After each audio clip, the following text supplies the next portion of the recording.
नमस्कार, दिन भर की बड़ी खबरों में आपका स्वागत है। मैं हूं परवीन शेख।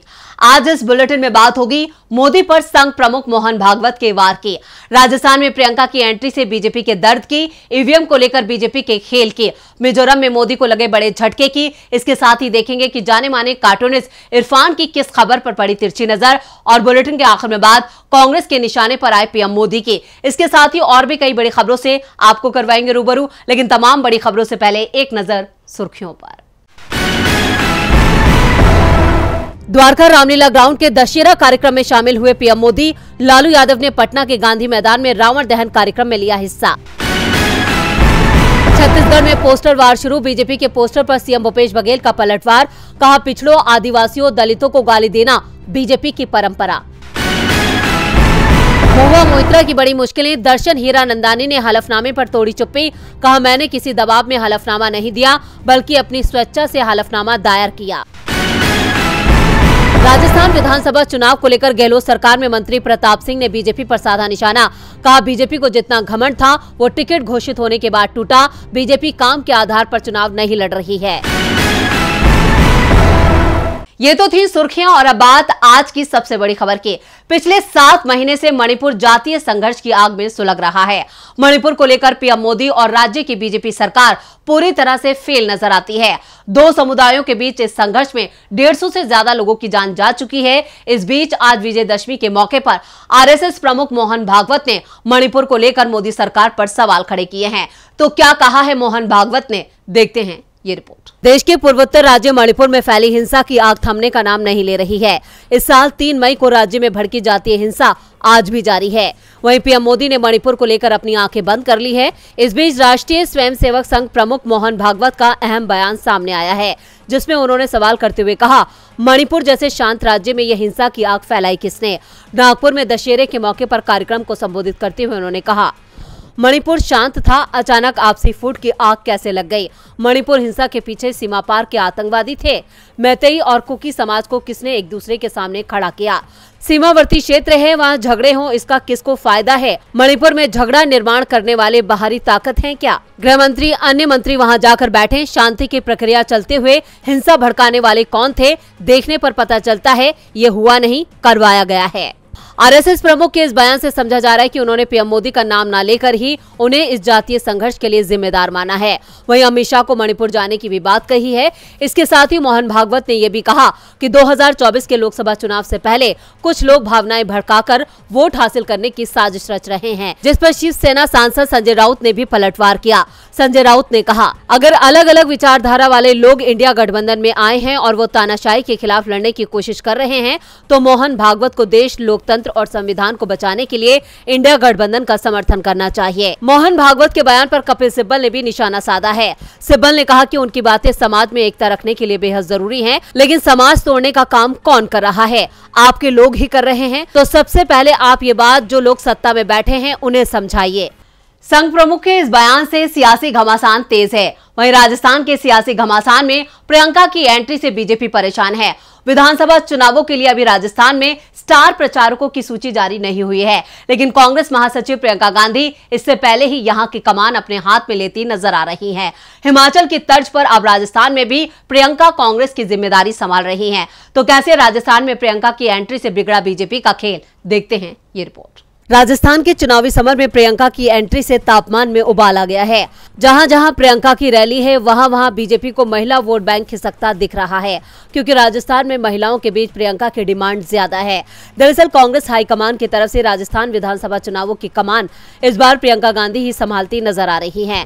यही वजह है कि बीते 1 महीने में प्रियंका गांधी यहाँ 2 बड़ी सभाएं कर चुकी है और अब 25 अक्टूबर को झुंझुनू में फिर से जनसभा करने जा रही है।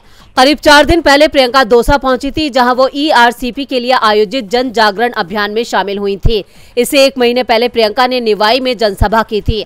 हालांकि विधानसभा चुनावों में प्रचार के लिए अभी स्टार प्रचारकों की सूची जारी होनी है, लेकिन प्रियंका गांधी ने यहां ताबड़तोड़ दौरे शुरू कर दिए हैं। कांग्रेस सूत्रों का कहना है कि हिमाचल की तरह राजस्थान में विधानसभा चुनावों की बागडोर प्रियंका गांधी के हाथ ज्यादा रहेगी। दरअसल राजस्थान में प्रियंका गांधी की सबसे ज्यादा सक्रिय होने के कई सियासी मायने हैं। प्रदेश में पायलट गुट की बगावत के बाद जो सियासी घमासान मचा था, उसे भी काफी हद तक प्रियंका गांधी ने ही कंट्रोल किया था। गहलोत सरकार से बगावत करने के बाद पायलट खेमे को संभालने का काम प्रियंका गांधी ने ही किया था। इसके बाद भी जब राजस्थान में गहलोत और पायलट के बीच विवाद बढ़ा, प्रियंका की उसमें एंट्री हुई। कई मौके आए जब पायलट ने गहलोत सरकार के खिलाफ खुलकर बयान दिए। इसी साल पायलट ने गहलोत सरकार को अल्टीमेटम तक दे दिया था। इसके बाद भी प्रियंका ने मामले को ठंडा किया। यही वजह है कि राजस्थान में प्रियंका की ज्यादातर सभाओं की जिम्मेदारी पायलट संभाल रहे हैं। निवाई में तो पायलट ने यहां तक कहा था कि जहां जहां प्रियंका गांधी सभाएं करती हैं, वहां कांग्रेस को बड़ा फायदा मिलता है। प्रियंका लगातार अपनी सभाओं में मोदी सरकार और बीजेपी की नीतियों से महिलाओं को होने वाले नुकसान गिना रही हैं। एक महिला होने के नाते वो महिलाओं के साथ सीधा रिश्ता जोड़ लेती हैं, जिससे राज्य में बीजेपी की मुश्किलें बढ़ गई हैं। प्रियंका गांधी की रणनीति बीजेपी पर भारी पड़ रही है। इधर 5 राज्यों के चुनावों में कांग्रेस भी बीजेपी पर भारी पड़ती दिख रही है। राजस्थान सहित 5 राज्यों के चुनावों में बीजेपी की हालत काफी चिंताजनक बनी हुई है। वहीं बीजेपी नेता भी ऐसे बयान दे रहे हैं जिससे बीजेपी की मुश्किल कम होने की बजाय और बढ़ती नजर आ रही है। तो वहीं बीजेपी ईवीएम के जरिए फिर से खेल करने की योजना बना रही है, जिससे अपनी हार को टाला जा सके। क्या है पूरी खबर, देखते हैं ये रिपोर्ट। राजस्थान के अलवर सांसद और तिजारा से बीजेपी प्रत्याशी बाबा बालकनाथ ने ईवीएम को लेकर एक ऐसी बात कह दी है जिससे बीजेपी की मुश्किल और बढ़ सकती है। सोशल मीडिया पर एक वीडियो वायरल हो रहा है जिसमें बाबा बालकनाथ कहते हुए सुनाई दे रहे हैं, वोट 1440 होंगे और पड़ेंगे 1450। जितने वोट उससे ज्यादा वोटिंग होगी, बाद में चुनाव आयोग जांच करता रहे। अब इस बयान से एक बार फिर ईवीएम को लेकर सवाल खड़े हो रहे हैं। तो चलिए पहले आपको बता देते हैं कि बीजेपी सांसद बाबा बालकनाथ ने क्या कहा है। आने वाली 25 तारीख को 100% मतदान होगा। इस बार ऐसा मतदान होगा कि गांव के वोट तो होंगे 1440 और पड़ेंगे 1450। जितने वोट उससे ज्यादा वोटिंग होगी, बाद में चुनाव आयोग जांच करता रहे। हम 100 में 110 वोट डालेंगे, इस भावना के साथ काम करना है। बाबा बालकनाथ का ये बयान अब तेजी से सोशल मीडिया पर वायरल हो रहा है। इस बयान से साफ है कि बीजेपी राजस्थान सहित दूसरों राज्यों में भी ईवीएम के सहारे जीत की जुगत लगा रही है। वैसे ये कोई पहला मौका नहीं है जब ईवीएम के साथ छेड़खानी करने की इस तरह की खबरें सामने आई हो। इससे पहले तेलंगाना और मध्य प्रदेश में भी ईवीएम को लेकर सवाल खड़े हो चुके हैं। कांग्रेस नेता दिग्विजय सिंह भी ईवीएम को लेकर सवाल खड़े कर चुके हैं। इस बीच सांसद बाबा बालकनाथ का वीडियो वायरल होने के बाद तिजारा के रिटर्निंग अधिकारी अनूप सिंह ने नोटिस जारी कर आचार संहिता के उल्लंघन के बारे में जवाब मांगा है। चुनाव आयोग के इस एक्शन से साफ है कि ये सिर्फ एक औपचारिकता की कार्रवाई है। बाबा बालकनाथ ने अपने बयान में इसका इशारा भी दे दिया था। आपको बता दें कि बीजेपी ने बाबा बालकनाथ को इस बार तिजारा से उम्मीदवार बनाया है। इससे पहले भी उन्होंने विवादास्पद बयान दिया था जिसमें वो धर्म के आधार पर वोट मांगते हुए दिखाई दे रही हैं और इसी तरह का वीडियो सोशल मीडिया पर वायरल हुआ था। तिजारा में इस बार कड़ी चुनौती का सामना करना पड़ रहा है क्योंकि बीजेपी के बागी और पूर्व विधायक मामन यादव ने निर्दलीय चुनाव लड़ने का ऐलान कर दिया है, जिससे बाबा बालकनाथ को वोट खिसकने का डर सता रहा है। मामन यादव का टिकट बीजेपी ने काट दिया है। ऐसे में बीजेपी नेता ही बीजेपी को हराने की रणनीति बनाने में जुटे हुए हैं। तो बीजेपी अब ईवीएम के सहारे कोई बड़ा खेल करने की तैयारी में है। ईवीएम को लेकर बीजेपी नेताओं के बयान विपक्ष के दावे को और पुख्ता कर रहे हैं। इधर मिजोरम के सीएम ने भी एनडीए गठबंधन को लेकर बड़ा दावा कर दिया है। विधानसभा चुनाव से पहले पीएम मोदी को बड़ा झटका लगा है। जहां मिजोरम सहित देश के 5 राज्यों में चुनाव होने हैं और 5 राज्यों में बीजेपी को झटका लगता दिखाई दे रहा है। मिजोरम के सीएम ने पीएम मोदी को लेकर बड़ा बयान दिया है। तो क्या कहा है सीएम जोरमथंगा ने, देखते हैं ये रिपोर्ट। पूर्वोत्तर राज्य मिजोरम में 7 नवंबर को मतदान होना है। चुनावी मैदान में बीजेपी और कांग्रेस जैसी राष्ट्रीय पार्टियों के अलावा मिजो नेशनल फ्रंट और जोरम पीपल्स मूवमेंट जैसे स्थानीय पार्टियां भी हैं। पड़ोसी राज्य बीजेपी शासित मणिपुर में हिंसा के बाद हजारों लोग पलायन करके मिजोरम पहुंचे हैं और इसका प्रभाव भी यहां पर नजर आ रहा है। प्रधानमंत्री नरेंद्र मोदी भी अगले कुछ दिनों में यहां चुनाव अभियान में शामिल हो सकते हैं, लेकिन इससे पहले मोदी को मिजोरम में बड़ा झटका लगा है। मिजोरम के सीएम और मिजो नेशनल फ्रंट के नेता जोरमथंगा ने पीएम मोदी को लेकर बड़ा बयान दिया है। उन्होंने कहा कि अगर पीएम मोदी मिजोरम आएंगे और चुनावी सभा को संबोधित करेंगे तो वो उनके साथ मंच शेयर नहीं करेंगे। उन्होंने कहा कि अच्छा यही होगा कि पीएम यहां अकेले आए और मंच पर अकेले अपनी बात रखें। इसके बाद मैं अलग से मंच पर आऊंगा। इस समय बीजेपी के साथ सहानुभूति रखना मेरी पार्टी के लिए बड़ा माइनस पॉइंट होगा। आपको बता दें कि जोरमथंगा की party Mizo national front BJP के नेतृत्व वाली नॉर्थ ईस्ट डेमोक्रेटिक अलायंस और केंद्र में सत्ताधारी एनडीए में शामिल है। हालांकि एमएनएफ मिजोरम में भाजपा से अलग है। मतलब ये है कि मणिपुर हिंसा के बाद दो पार्टियों ने पहले ही बीजेपी से दूरी बना ली है और अगर मिजो नेशनल फ्रंट भी एनडीए से दूरी बनाती है तो पीएम मोदी को 2024 लोकसभा और विधानसभा चुनाव में बड़ा झटका लगेगा। वहीं कांग्रेस नेता राहुल गांधी 16 और 17 अक्टूबर को मिजोरम के 2 दिन के दौरे पर गए थे। वहां उन्होंने कहा था कि कुछ दिनों पहले मैं भारत जोड़ो यात्रा से कन्याकुमारी से कश्मीर तक चला। इसका आइडिया भाजपा और आरएसएस की ओर से देश में फैलाई गई विचारधारा से लड़ना था। मणिपुर में जो हो रहा है उससे पता चलता है कि बीजेपी की आइडियोलॉजी क्या कर सकती है। वहां सैकड़ों लोग मार दिए गए, महिलाओं से छेड़छाड़ हुई, बच्चों की जान गई, लोगों के घरों को तोड़ा जा रहा है। इसके बाद भी पीएम ने मणिपुर का दौरा नहीं किया। ऐसा लगता है कि पीएम के लिए मणिपुर देश का हिस्सा नहीं है। वैसे आपको बता दें कि मिजोरम में 7 नवंबर को मतदान होगा और 3 दिसंबर को परिणाम आएंगे। मिजोरम में चुनाव से पहले ही बीजेपी बैकफुट पर है। इधर मध्य प्रदेश में भी बीजेपी बैकफुट पर है। मध्य प्रदेश में कांग्रेस ने अपने आखिरी प्रत्याशी के नाम का भी ऐलान कर दिया है। एमपी की अमला सीट से कांग्रेस डिप्टी कलेक्टर निशा बांगरे को टिकट देने की योजना बना रही थी, लेकिन आखिरी वक्त में निशा बांगरे की जगह किसी और को टिकट देना पड़ गया। लेकिन निशा बांगरे का इस्तीफा मंजूर होने के बाद राजनीतिक सरगर्मियां तेज हो गई हैं। तो क्या है पूरी खबर, देखते हैं ये रिपोर्ट। मध्य प्रदेश के चुनाव मैदान में बड़ा खेल होने वाला है। जहां कांग्रेस ने अपने सभी पत्ते खोल दिए हैं तो वहीं राज्य की 230 विधानसभा सीटों को लेकर कांग्रेस की तरफ से सभी उम्मीदवार मैदान में उतर चुके हैं। वहीं निशा बांगरे का इस्तीफा भी मंजूर कर लिया गया है। कांग्रेस ने एमपी की आमला सीट से मनोज मालवीय को मैदान में उतारा है। इससे पहले ऐसा माना जा रहा था कि इस सीट पर कांग्रेस डिप्टी कलेक्टर निशा बांगरे को टिकट देने की योजना बना रही है, लेकिन उनके इस्तीफे के मामले पर कोई फैसला नहीं होने की वजह से कांग्रेस ने आखिरकार मनोज मालवीय को मैदान में उतार दिया। आपको बता दें कि मध्य प्रदेश की चर्चित डिप्टी कलेक्टर निशा बांगरे का इस्तीफा मध्य प्रदेश सरकार ने मंजूर कर लिया है और इसी के साथ निशा बांगरे का चुनाव लड़ने का रास्ता भी साफ हो गया है। निशा बांगरे ने अपना इस्तीफा मंजूर करने का सरकार पर दबाव बनाने के लिए आमला से भोपाल तक पैदल यात्रा भी की थी। छतरपुर की डिप्टी कलेक्टर निशा बांगरे के इस्तीफे की फाइल भोपाल के सरकारी दफ्तरों में लंबे समय से अटकी पड़ी थी। निशा बांगरे अपने इस्तीफे के मामले में पहले मध्य प्रदेश हाईकोर्ट और उसके बाद सुप्रीम कोर्ट भी गई थी। सुप्रीम कोर्ट के आदेश पर जबलपुर हाईकोर्ट ने तुरंत सुनवाई करते हुए सरकार को आदेश दिया था कि 23 अक्टूबर तक इस मामले में अंतिम फैसला ले लिया जाए, जिसके बाद 24 अक्टूबर को इस्तीफा मंजूर कर लिया गया। तो वहीं कांग्रेस ने सरकार की जाल में ना फंसकर अपने आखिरी उम्मीदवार को मैदान में उतार दिया है। लेकिन अब ऐसा कयास लगाया जा रहा है कि अब कांग्रेस निशा को टिकट दे सकती है और बीजेपी का खेल बिगाड़ सकती है। कांग्रेस की रणनीति से एमपी में बीजेपी दबाव में है। दबाव तो हमास पर भी बनाया जा रहा है। हमास इजराइल जंग का आज 18वां दिन है। इजराइल गजा पट्टी पर ताबड़तोड़ बमबारी कर रहा है। पिछले 72 घंटों में इजराइल हमले में 400 से ज्यादा फिलिस्तीनियों की जान जा चुकी है। गजा पर लगातार हो रही कार्रवाई को लेकर 57 मुस्लिम देशों ने इजराइल के खिलाफ मोर्चा खोल दिया है।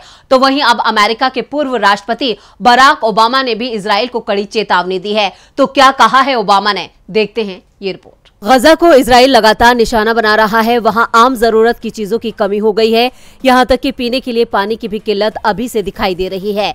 इस बीच इजराइल लगातार गजा और वेस्ट बैंक को निशाने पर ले रहा है। इजराइल की कार्रवाई में सबसे ज्यादा जान महिलाओं और बच्चों की जा रही है। एक तरफ 57 मुस्लिम देश इजराइल से नाराज हैं, तो वहीं दूसरी तरफ अमेरिका के पूर्व राष्ट्रपति बराक ओबामा ने इजराइल को चेतावनी दी है और संयम बरतने की अपील की है। ओबामा ने कहा कि गजा में इजराइल की कुछ कार्रवाई जैसे खाने पीने में कटौती कई पीढ़ियों तक फिलिस्तीनियों के रवैयों को सख्त कर सकती है। इतना ही नहीं, ये इजराइल के अंतर्राष्ट्रीय समर्थन को कमजोर कर सकती है। कोई भी इजराइल की वो सैन्य रणनीति जो युद्ध की मानवीय लागतों को नजरअंदाज करती है, उनका उल्टा असर हो सकता है।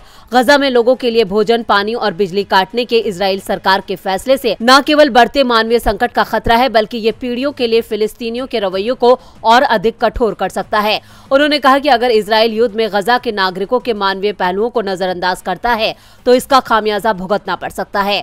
अगर इजराइल गजा पर हमले जारी रखता है तो वैश्विक स्तर पर उसका समर्थन कमजोर पड़ेगा, जिसका इस्तेमाल दुश्मन देश अपने पक्ष में माहौल तैयार करने के लिए कर सकते हैं। इजराइल और फिलिस्तीन की जंग के बाद देखते हैं कि जाने माने कार्टूनिस्ट इरफान की किस खबर पर पड़ी तिरछी नजर।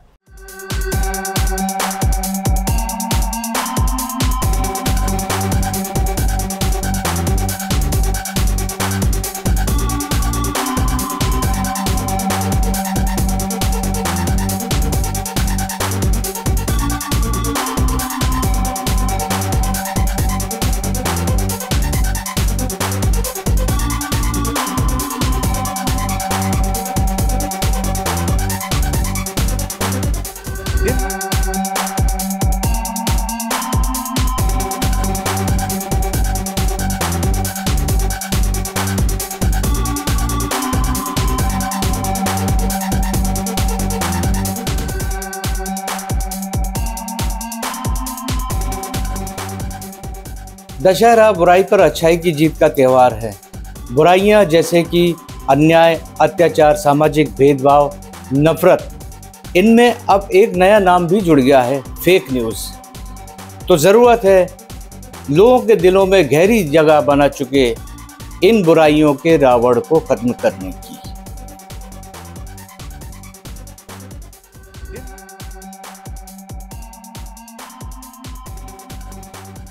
बहुत बहुत शुक्रिया इरफान जी। और बुलेटिन के आखिर में बात पीएम मोदी पर कांग्रेस के वार की। पीएम मोदी को लेकर कांग्रेस ने आज फिर कई सवाल उठाए हैं। देश में सामने आ रहे ठगी के मामलों को लेकर कांग्रेस ने पीएम मोदी पर निशाना साधा है। तो क्या कहा है कांग्रेस ने, देखते हैं ये रिपोर्ट। यूपी एसटीएफ ने जैसे ही अनूप चौधरी को गिरफ्तार किया, वैसे ही आरोप प्रत्यारोप का दौर शुरू हो गया।